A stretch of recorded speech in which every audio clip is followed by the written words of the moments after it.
Paper 2 electric and magnetic fields. இந்த சப்ஜெக்டில் நம்ம இம்பார்ட்டன்ட் ஃபார்முலாஸ் பார்த்துட்ருக்கோம். ஸோ இப்போ பார்க்குறது லாரன்ஸ் ஃபோர்ஸ் ஈக்குவேஷன். ஃபார்முலா வந்து எஃப்ன்றது force equal to q into E plus v cross B. So கியூன்ற வந்து சார்ஜ், இ வந்து எலக்ட்ரிக் ஃபீல்ட், வி வந்து velocity of the particle, B வந்து மேக்னெட்டிக் ஃப்ளக்ஸ் டென்சிட்டி.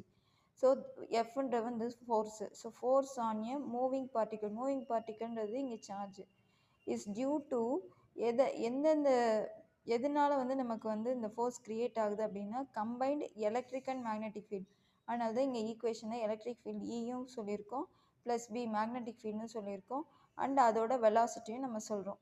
ஸோ இந்த ஈக்குவேஷனுக்கு பேர் தான் Lorentz force equation. So formula is F equal to q into E plus v cross B. So this is called as Lorentz force equation, where F is force, Q charge, E electric field, V velocity, B magnetic field intensity.